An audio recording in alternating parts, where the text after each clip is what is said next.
Gadis yang sedang persiapan ujian masuk universitas didiagnosis kanker lambung stadium akhir. Orang tuanya menyuruh dia berhenti sekolah dan segera menjalani pengobatan. Tapi dia tidak ingin hidupnya penuh penyesalan. Jadi dia nekat pindah sekolah ke kota yang dia sukai. Yang tidak dia sangka, di hari pertama sekolah, dia langsung ditempatkan duduk di sebelah cowok paling ditakuti di sekolah. Begitu dia duduk, cewek di bangku depan berbisik padanya bahwa teman sebangkunya itu temperamental dan suka berkelahi. Bahkan pernah bikin orang lain masuk rumah sakit. Dia menyarankan si gadis agar tidak terlalu dekat dengannya. Tapi gadis itu hanya tersenyum tipis dan tetap menyapa cowok itu dengan sopan. Tapi cowok itu bahkan tidak menoleh. Hanya bilang jangan ganggu dia tidur. Tak lama kemudian pelajaran bahasa Inggris dimulai. Karena dia baru pindah sekolah, dia belum punya buku pelajaran. Guru bahasa Inggris yang tidak tahu langsung marah. Semua siswa mulai menertawakannya. Tepat saat dia hampir disuruh berdiri di luar, cowok itu diam-diam mendorong bukunya ke arahnya. Gadis itu terkejut. Untuk pertama kalinya, dia melihat sisi lain dari cowok yang katanya suka buat masalah.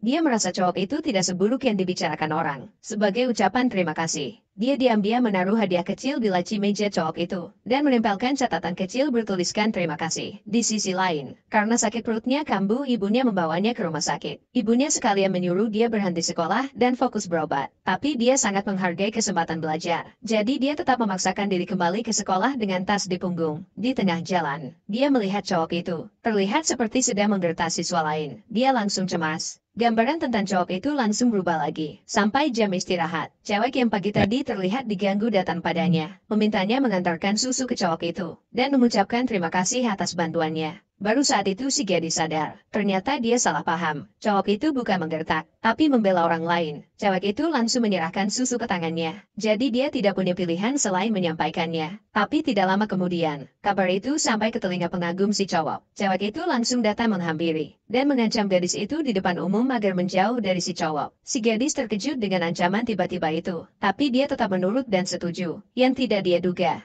cowok itu melihat semuanya. Setelah tahu pengagumnya mendatangi si gadis, dia takut gadis itu terluka dan langsung mendekatinya. Saat itu dia melihat memar di lengan si gadis, dan salah sangka mengira itu ulah si cewek pengagum. Dia pun marah dan pergi ke kantin. Lalu di depan banyak orang, dia memperingatkan si cewek untuk menjauh dari gadis itu. Tanpa dia tahu, memar itu adalah luka yang si gadis buat sendiri untuk mengalihkan rasa sakit di perut. Malam itu, gadis itu mendapat pesan dari teman cowok itu, mengatakan bahwa cowok itu telah membelanya. Saat itu juga dia sadar, cowok yang selalu terlihat cuek, sebenarnya punya hati yang lembut. Tapi keesokan harinya, cewek pengagum itu datang lagi, mengatakan dia ingin mengirimkan sebotol air untuk si cowok, tapi tahu pasti akan ditolak, karena gadis itu adalah teman sebangkunya, dan katanya tidak tertarik pada si cowok. Maka dia minta tolong agar gadis itu menyampaikan. Botol itu langsung dimasukkan ke tangannya, jadi dia terpaksa menyampaikannya. Dia menyerahkan botol itu ke si cowok, tapi saat cowok itu tahu itu dari si pengagum, dia langsung menolak, dan bilang kalau dari gadis itu dia pasti akan terima. Sayangnya, cewek pengagum itu mendengar semuanya dari balik pojokan. Wajahnya langsung memerah karena marah. Dia pikir si gadis membohonginya dan pura-pura tidak suka. Karena marah, dia langsung menghubungi beberapa preman. Dan saat pulang sekolah, para preman itu menghadang jalan si gadis.